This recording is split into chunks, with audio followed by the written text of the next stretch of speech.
You're one of our just graduating fellows. You're now an EP fellowship. You were part of our TIP program, and we'll get to all those things. But the first thing I wanted to ask you is what attracted you to Stanford to do your cardiology training? I came to Stanford before medical residency, and I was interested in using medical technologies to try to make patient care better. The background in engineering and business, so I was looking for a place that had a strong cardiology program, and Stanford sure has the history of a strong cardiovascular medicine program, a strong engineering presence, and then an entrepreneurial atmosphere.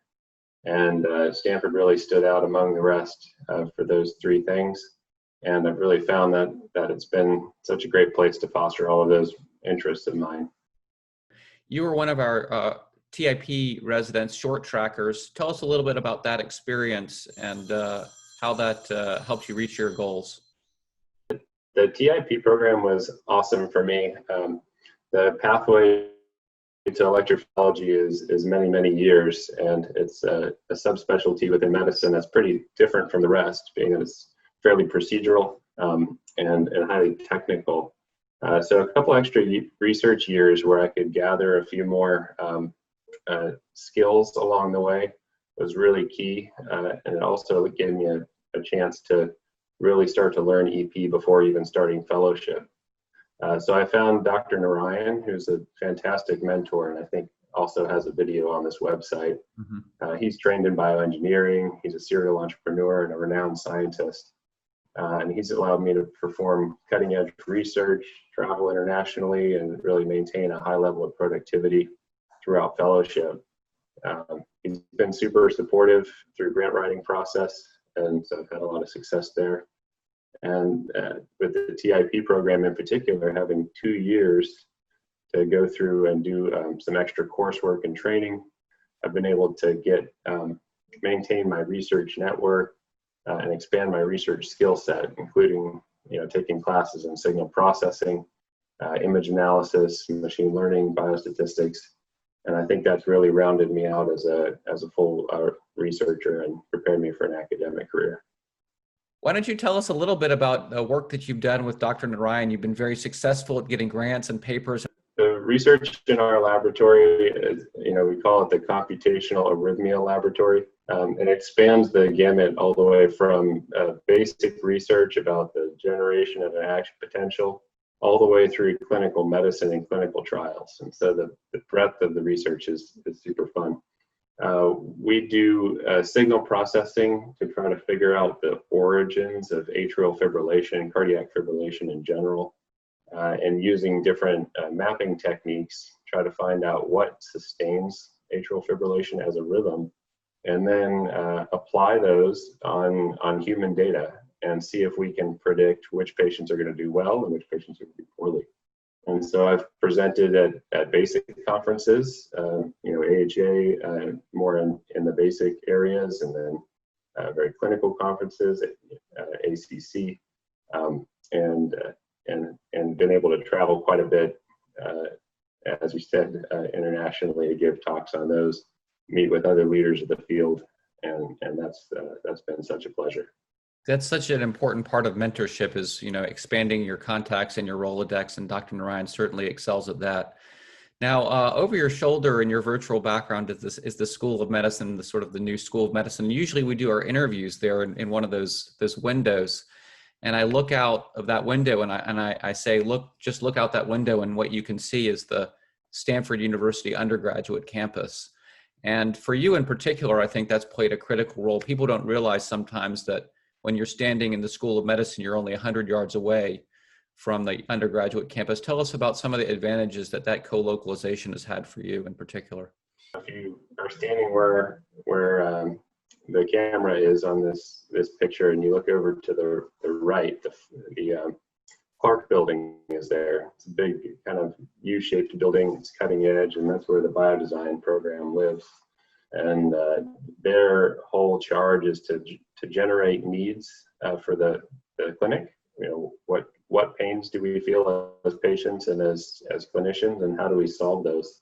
And I think that's how Stanford really is made. They're not all sprung out of the cardiology department. I did a version of the biodesign program in North Carolina when I was at University of North Carolina.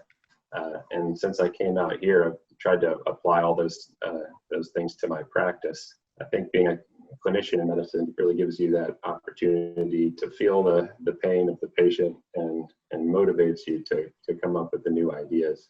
Being super close to the campus there gives you easy access to engineers and resources. And so my lab with Dr. Narayan, we collaborate very closely with the computer science department, Matej Zaharia, Faras Abuzaid. These guys work in the Gates building, which is right next to the Clark building.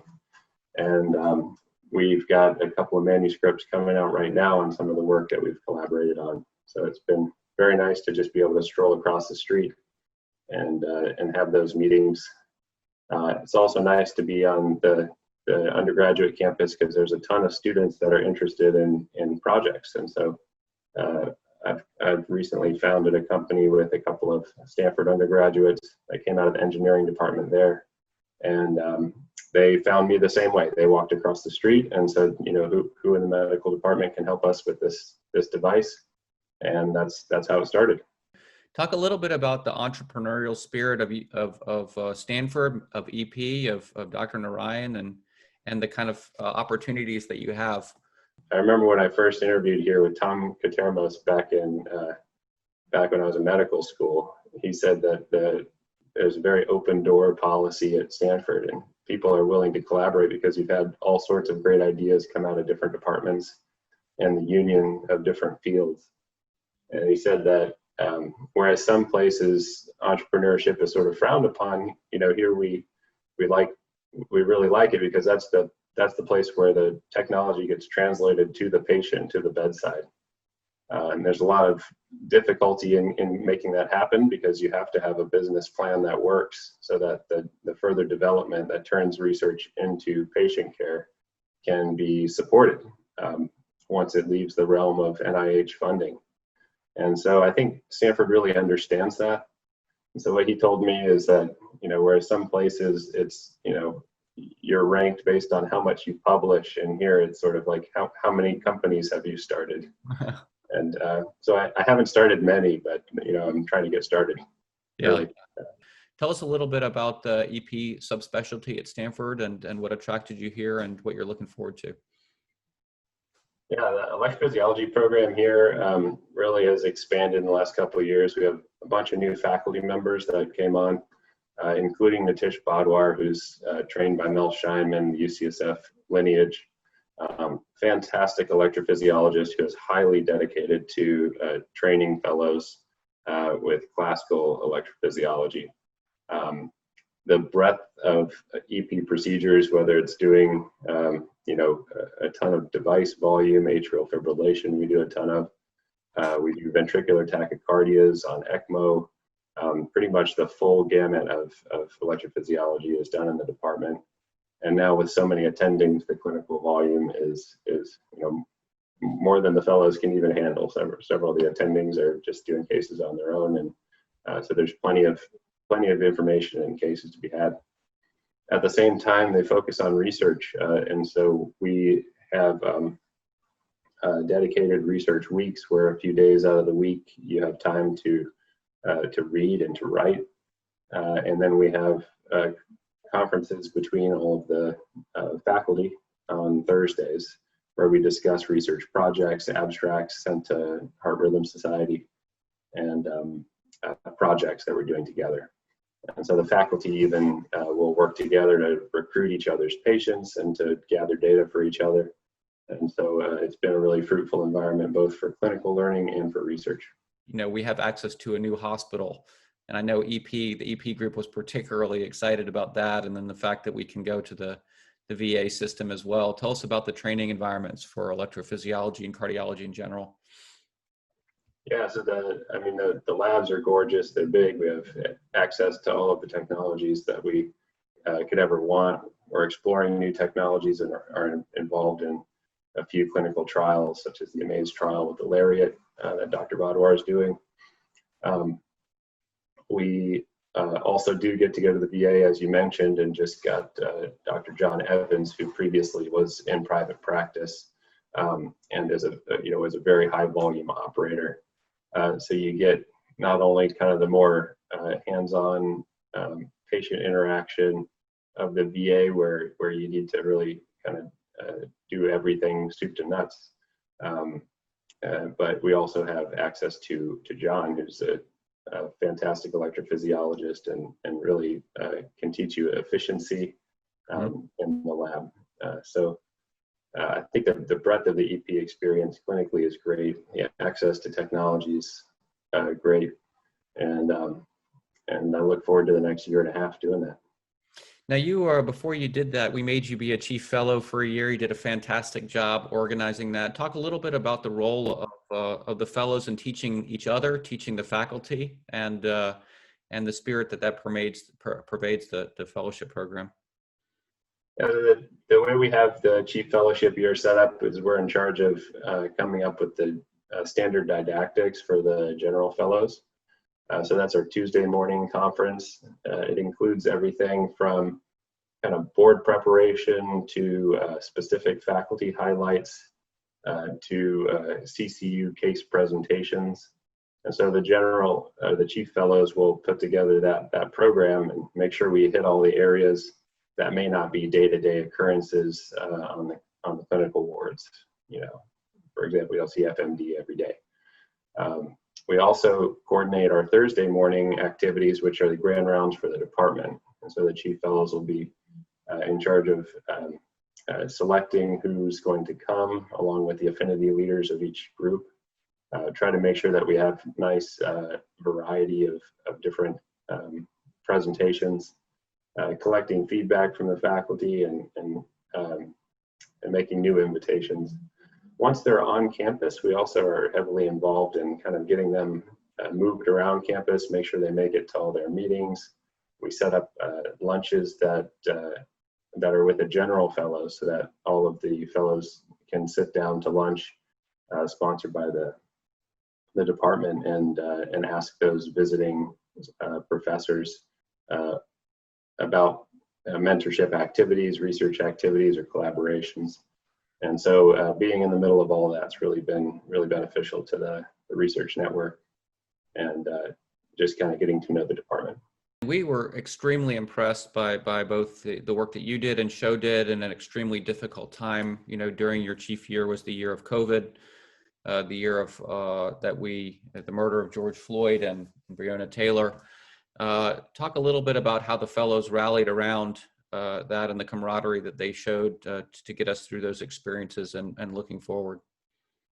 Yeah, so there was a time there in early March where we thought we might be drafted to run ICU teams, so the outpatient clinical cardiology volume dropped for a while, but we had to figure out how to distance ourselves from each other but still work as a team, and I think the fellows really stepped up to do that. In the meantime, we also lost one of our interventional colleagues due to international travel issues. And so the fellows had to step up and take interventional call at Stanford. And we didn't have any complaining, and if anything, had enthusiasm for taking on that challenge. So I really, my hat goes off to all the fellows that got together and did that. And for you and Christian and the rest of the administration, a lot of support came out to us during that time to check with us, make sure we're happy, healthy, make sure that anybody had to take time off, that there was coverage, and a lot of the attendings stepped up to take extra shifts or make it work. So I think we stress test the system and everything went really, really well. So I was happy to see from the COVID side. And then with the Black Lives Matter movement, we also had some great meetings. We had town halls for grand rounds that we sort of, switched from our previously scheduled agenda to that because it was timely and important. And we put together a bunch of aims with our new chief, Eldrin Lewis, And we've put together kind of a plan for the next year on how we're going to continue the momentum of that movement through the department and figure out how we can increase several different aims in the department to address those problems. Tell us about what it's like to be an Easterner living in the Bay Area and around Stanford. Yeah, the weather is really nice. You know, I used to play a bunch of soccer, and when I came out here, I picked up beach volleyball because it's a little easier to get 4 people on the court than 22. So, and that's something you can do year round. I've had, I think my last 3 New Year's Day, we've been out there playing beach volleyball on the first of the year, barefoot in the sand in the sun, and you really just can't beat that for, like, you know, wellness year round. Mm-hmm. And I met my wife in the internal medicine program. She's an anesthesiologist now, and so, you know, even though she's from Chicago, we are, you know, really enjoying it here and probably will settle down long term. So see how it goes. The preceding program is copyrighted by the Board of Trustees of the Leland Stanford Junior University. Please visit us at med.stanford.edu.